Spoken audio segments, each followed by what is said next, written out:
Hello, everyone. This is Darrell Missy. I am the Director of Children's Division. Welcome to this podcast. This week, we are speaking with Robert Knodell and Patrick Luebbering. Robert, of course, is the Director of the Department of Social Services, and Pat Luebbering is the Director of the Division of Finance and Administrative Services. So if you hear somebody say DFAS, that is what that means. As we're becoming more fluent with our acronyms, DFAS is that. Robert is the boss of both me and Pat, so that's how that works. The department is the big umbrella, and the divisions operate under it. And Pat's division assists us in the work that we do. Also in the room with us, of course, is Ashton Keever, who I call our producer. So if a strange voice appears and you don't recognize it, it's her. We also have Deputy Director Tiffany Moore with us. So that's what we have today. So I want to welcome you all here, express my appreciation to all of you. The conversation today will be somewhat with regard to the budget process and what we're going through right now. But before we do that, I think given our folks an idea of who you folks are and how you got here might be a good thing. So Robert, you're the director of the department. Why don't you tell us sort of what that means and how you came to do it? Well, Darrell, it's a pleasure to be with you and Pat and the team today. I know Tiffany is here from Children's Division, and we have Ashton and Bailey with communications here. So we're just happy to get the opportunity to share with you a little bit. You know, I've had the privilege of being the director here at the department. I was appointed acting director in October of 2021. So I've been here a year and just a few months past that here at the department.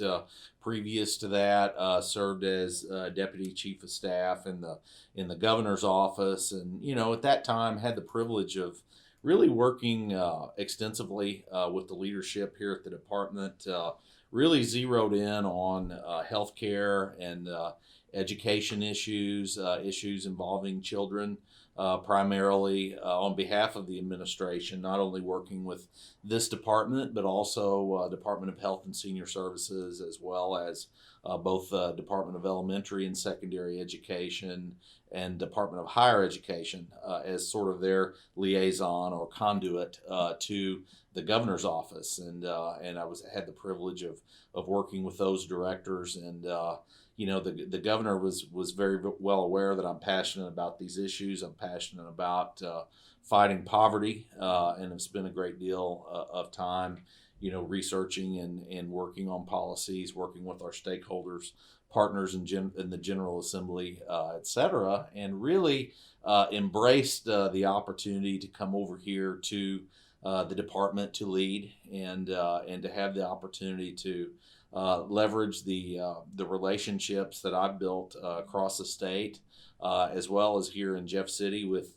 members of the General Assembly, policymakers, in addition to the governor's administration, to put those relationships to work for the benefit of this department, our over 5,600 hardworking employees and the over 2 million Missourians that we serve every day. So I get up every morning looking forward to that. Grew up, my mother was a district supervisor in vocational rehabilitation over in the Department of Elementary and Secondary Education. I know a lot of our rehab services for the blind colleagues work very closely with vocational rehab. So, I grew up in a family of public servants. Like I said, my mother was a longtime state employee. She retired from the state. And, I grew up getting to tag along in the summertime to her office when they would have cupcakes or a birthday party for someone, and got to know her colleagues very well. Got to understand what a good budget year means, what a bad budget year means. Got to understand the frustration when those edicts or policy memos come down from the mountain in Jeff City, and sometimes we don't always do a good job explaining why.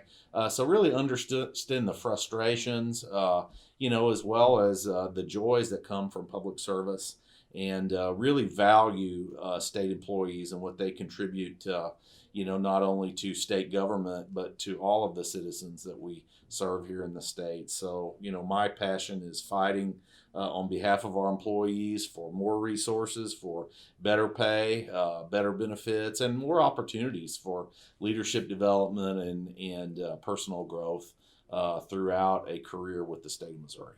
So it sounds like your heart, where your passions lied, drove you toward this work. It seems like it was just perfect match for you. Yes, sir. I mean, I think I think we're in the right place at the right time. I think we have a tremendous opportunity to invest in this department. If you listen to what my priorities have been since they've been here, they've been investing in our employees. It's been investing in our systems, investing in our technology, and trying to make this a more competitive employer, and to provide better service for the 2 million Missourians that we serve in one way or another as a department, every single day. It is, we're all proud of the work that we do, but sometimes when we struggle, we're not always proud of the way we do it. So, it's important to me to get that piece of the puzzle right as well. Yeah. And a great partner that you have had and that I have had in doing this work has been Patrick Luebbering, because he's the guy with the numbers, right? He's the department at the Division of Finance. Pat understands the budget for this department and understands the state budget process as well as anybody that I've ever had the privilege of working with. And when you look at the complicated nature of what is now a $16 billion budget or roughly thereabout for the department, and that's federal dollars, that's state dollars, that's other funds that must maintain match rates, maintenance of effort. We are audited virtually 12 months of the year. With a lot of scrutiny. There's a lot of federal red tape. There's a lot of state red tape, that goes on, with administering our programs. But Pat and his team do a great job keeping that sorted out, making sure that our programs all have financial integrity and that are run the right way, and that the dollars get where they need to go, which is to help those most vulnerable Missourians that we serve as a department. And he and his team do a great job. I couldn't add to that other than to say they're also problem solvers. Yes. They come up with solutions to difficulties. Pat and a dry erase board and a marker can really solve some things. You can say, well, what if you did this, and starts writing. So Pat, thank you for what you do for us and for the entire department. Why don't you introduce yourself and tell us what you do? Thank you for having me here today, and I appreciate the kind words, but a lot of that is my team that puts in a lot of hours doing a lot of hard work. I think one of the things that we have a lot of staff that realize is we are here to support the program divisions in what we do. So I'll kind of give you a little bit of some of my background. I took a little bit different path than Robert did. I started with the Department of Social Services back in 1996 as a budget analyst 1. I wanted to get a degree where I could work with numbers and do finance. Originally started out as a stepping stone because I thought, I'll do this for a couple of years, get some experience, and move on. But the department really grew on me. So over the years, I started out in what was then budget and finance, and got the opportunity to work for the Family Support Division and Children's Division, and supporting them and the work that they do every day. That's very important, and you see the importance of the work, and you kind of see what you do to support the program divisions like Children's Division, the workers out there, how important that work is. So it kind of stuck on me. So now I've been here over 26 years, and the fun thing about this department is even though you've been here 26 years, even though you think you got a lot of it figured out, there is something new and different that happens every day. So, it does make the job a lot more fun to always be challenged and always have the different opportunities to make a difference. Well, the other way that you do that, Pat, is you're a good teacher. because we had this, Tiffany's nodding her head over there. We have this very thick budget book, with $600 million reflected in it, and hundreds of pages, and every line, every acronym, everything in there, you can pretty much know Pat knows it. He's been over it. He lived in it, and it's just you're a huge asset to us in that. Well, thank you. I appreciate that. And like I said, it's a few years of experience, but also a great team. I've got a lot of great team members. Courtney Stalter does a wonderful job with the budget and getting me prepped. And so there's a lot of work that goes in behind it that staff upstairs put in. And we meet, obviously, with you guys in the program divisions to make sure as we go throughout the process, we are getting the right information to the right people, the decision makers at the right time to help support your guys' budget. So some of our folks were watching the House Appropriations hearing where I testified and you testified and Robert testified. And by the way, everybody just really appreciates you guys and how supportive and clear you were with regard to what the vision was and where we're going. Why don't you explain for us, Pat, what was going on over there? What was that was happening then, and how did we get there? And so what that is, and you're going to have these throughout the process.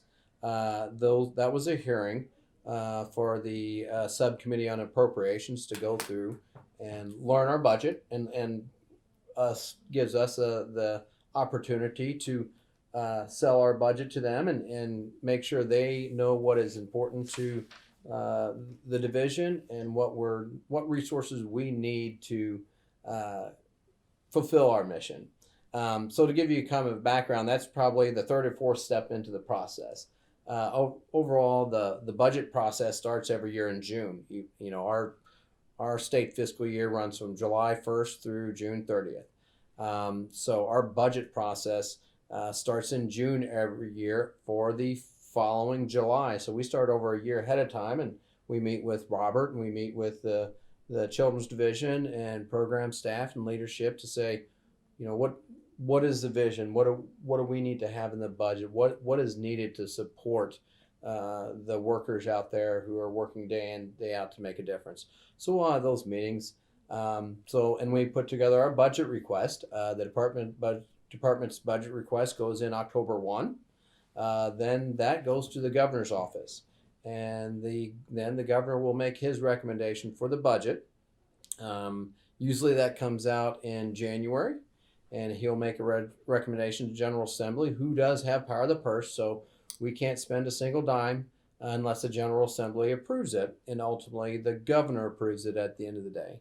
And so the governor will submit a budget request to the General Assembly, and they will go through different committees, different groups will go through the entire budget, start to finish. After the governor's office, it goes to the House of Representatives. That's where we were at the other day. It was in the hearing, and we were trying to help educate members. It gives them a chance to ask questions to get a better understanding of what we're requesting and what our vision is. The House here, hopefully over the next month, will come up with a recommendation. Then it goes to the Senate. They'll make a recommendation, and ultimately the recommendations will get reconciled for the entire General Assembly. They'll vote a budget out and ultimately go to the governor's office to sign. Okay.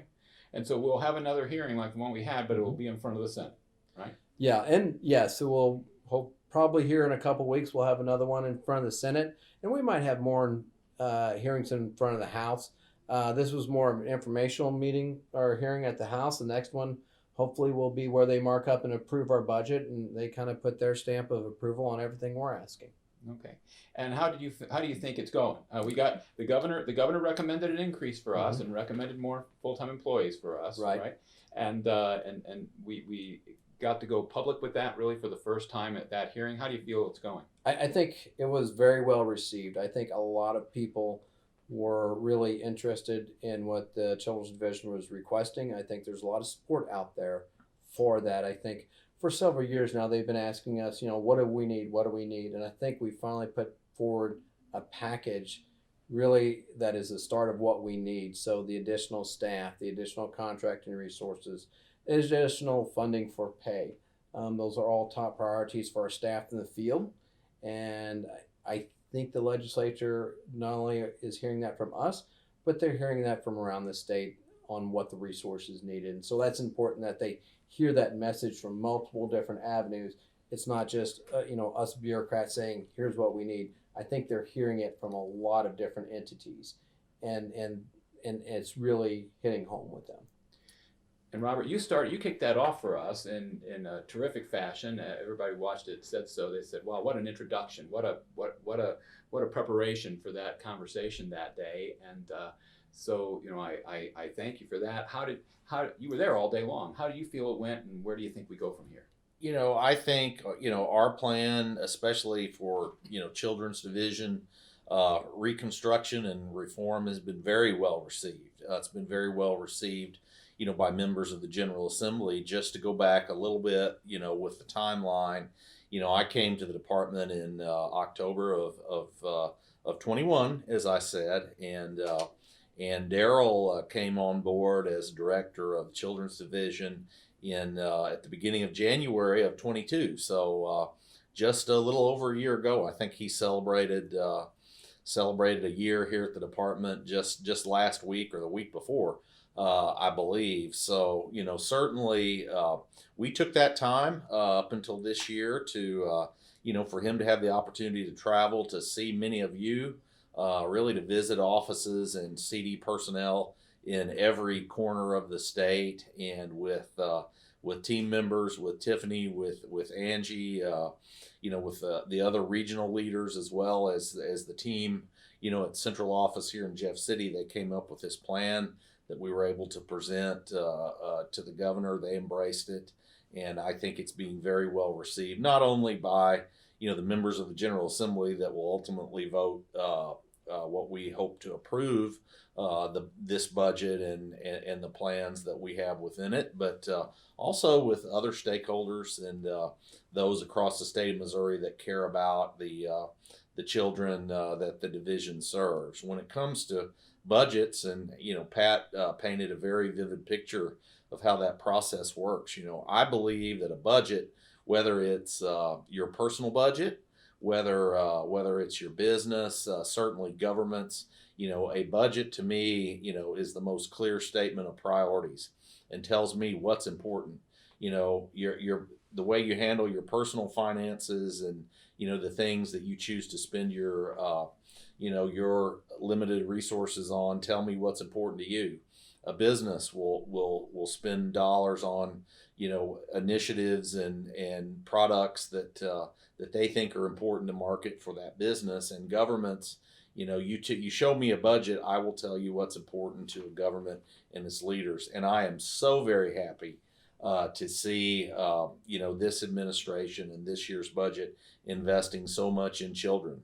Obviously, chiefly and close to home here with Children's Division, but there are other proposals in the budget as it relates to child care, as it relates to fully funding K-12 education, early childhood education, scholarships for colleges. But this state has underinvested, I believe, in our children, our future, for a long time, and I'm just so very happy to see those investments really starting to increase. I think it will make a difference for our state for generations to come, and just thankful that we're at the tip of that spear, here at DSS and Children's Division, which with a plan that I think will create brighter tomorrows for so many of our kids.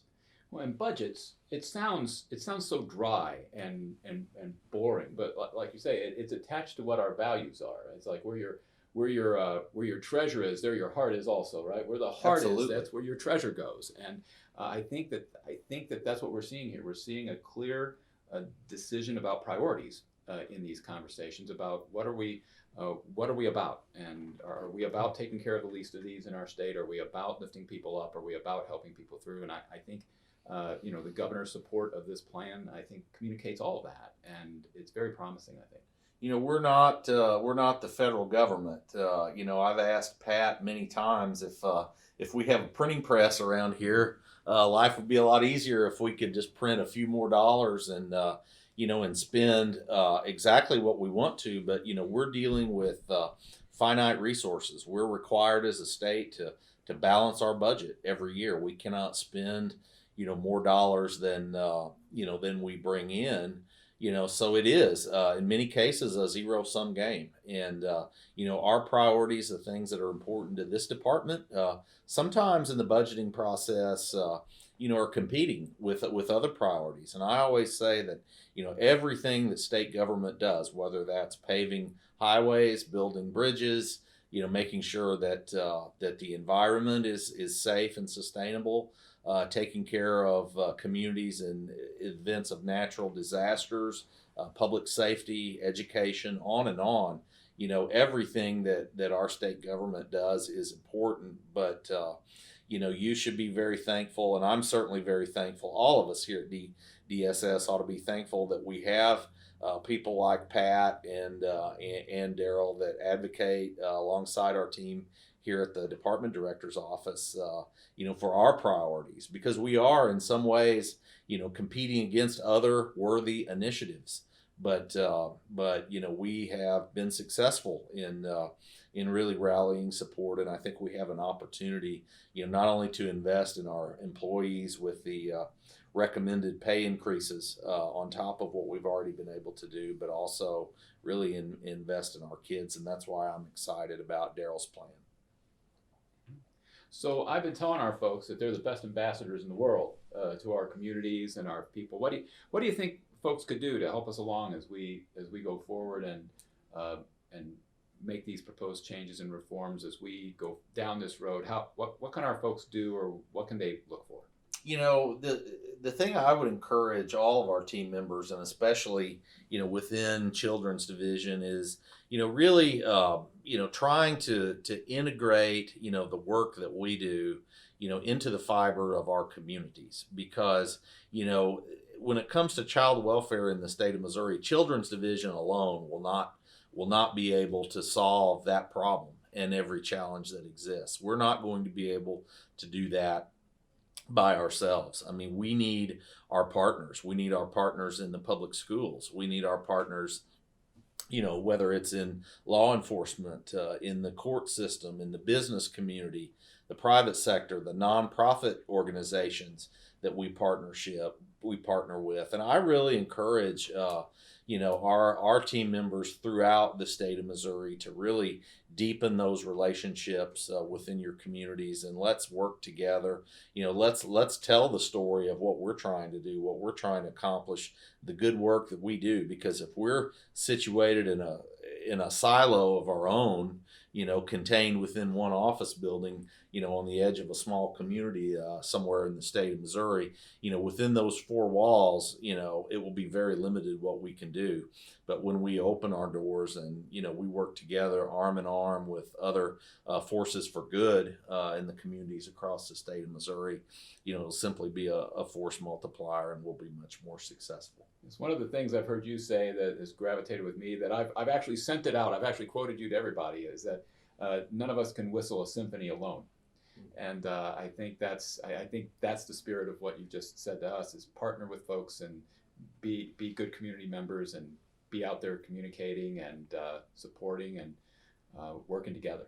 Absolutely. And we'll get, we'll find, more support. We'll not only build relationships, but we'll also build support for the good work that our team's trying to accomplish.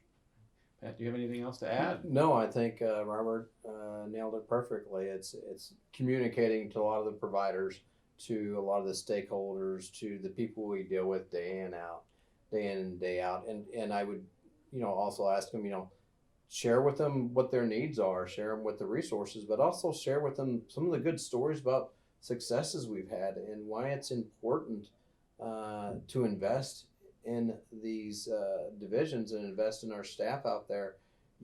Share with them some wins, some success stories, where we were able to make a big difference in a child's life. And I think that's really impactful to people, if they can see that their money is being used for a really good purpose. And I think that's very impactful. But also, like Robert said, communicating with those providers, with the courts, because that amplifies our message, right? So if it's not just a children's division saying that, if it's court officers saying it, if it's our providers out there are saying it, if it's the local law enforcement or the local county offices saying it, I think that helps.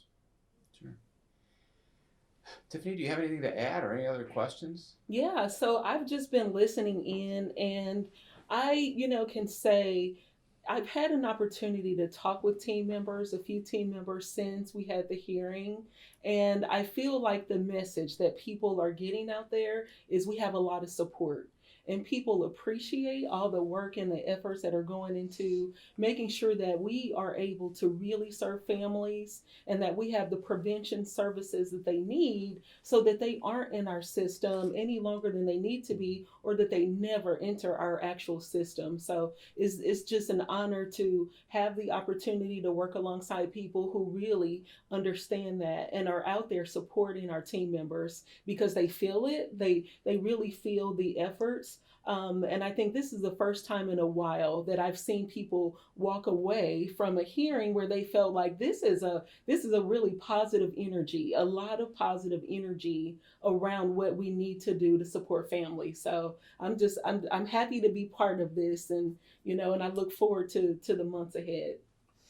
Tiffany, you raise a great point. And there are so many synergies, throughout the entire department. And, when you talk about, the plan and investing in prevention, so that our services, are not needed for the duration of time, and that, individuals can return to what is a healthy and safe life out there, and my mind goes, to our Medicaid transformation effort that our partners and colleagues in the Mo Health Net division have been, undertaking for the last 2 or 3 years.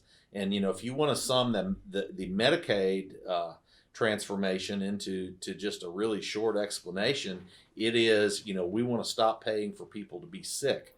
We want a system that pays for people to be well, and to provide the support, provide, the kind of healthcare coverage so that people are not, sick. And I see a synergy, with the prevention program that you and Darrell are presenting to the General Assembly right now. That, we're not just here, to receive bad outcomes and to address them. We want to prevent those bad outcomes. And, I think that, plus, the focus on outcomes that we see throughout the department, our programs that we administer for the people of Missouri are not just simply, a form of assistance. It is a pathway to greater sustainability and success, for individuals, for every citizen, obviously for the children that interact with the children's division, but for families, for adults, for senior citizens that we serve here at the department in a number of different ways. And so, that synergy is just really exciting to me, and to have children's division really pointed in what I consider a very positive direction, with the support that you alluded to, that we see and feel out there. Well, and that's the feedback I've been getting, is that people are pleased with the direction, that we're pointing in a direction that is proactive, in a direction that is preventative, that a direction is helping, and that's like they say, an ounce of prevention is worth a pound of cure, and so Absolutely, our cure has not been all that effective. If our prevention can be, we won't need as much cure, and it can be more effective. And I think the other thing is too, is people, like I said, synergies. People are coming together with that, and there are other things happening. Our efforts to create a continuum of care for kids with mental health folks. That's a big movement that's undergoing. We had a meeting on Friday with court partners about working together, trying to come up with solutions for kids for whom we cannot find placements. That's a synergy. I think things are coming together. It's very exciting, and I just can't tell you how much I appreciate everybody's part in making all that happen. It seems to be all coming together. Ashton Bailey, you have anything else to add to this? No, I don't. I think that the big message really that I hear, both from the people in this room, but also just as like a resounding response to stuff from the newsletter or whatever from CD, is that there's hope. And I've heard you say it several times, Darrell, like the future is bright. And I think that that is really like, I don't know, the banner that we're waving right now to all of Missouri is that the future is bright. We believe in it, so you should believe in us. Well, and part of the reason I think the future is bright is because I've been all over this state and I've met our people, and I believe in them. I mean, if they were not top notch, if they did not care with all their heart, they would not have been there through those tough times, and they were. And so I think that when we give them what they need to bring on the colleagues that they need, I think we're going to rock.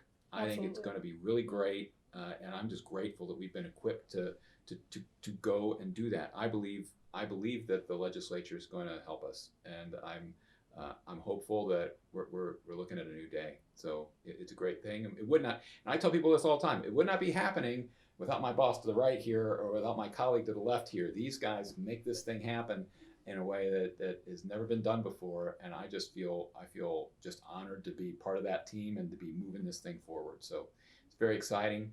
And I just want to thank you for doing what you do, and thank you for being here today. Bailey, you're sure you don't want to say anything? I think Ashton hit on it. All right. Future's bright. We've been saying that upstairs a lot lately. So Thank you, Darrell, for the opportunity to get to share with your team members here. I hope everyone is doing well and certainly staying safe throughout this winter. We know we have hazardous travel and lots of challenges with cold weather this time of year, but I hope everyone is staying safe, doing well. Look forward to continuing to have the opportunity to meet many of you in the future. well, thank you very much. We want to thank you all for listening in. We've enjoyed doing this a whole lot, and be listening for next time. There's more good things to come. Thank you all. Take care. We hope you enjoyed this episode. Listen to more episodes of this podcast or our newest podcast, The Call to Foster, on YouTube and soon on a podcast app near you. Thanks for listening.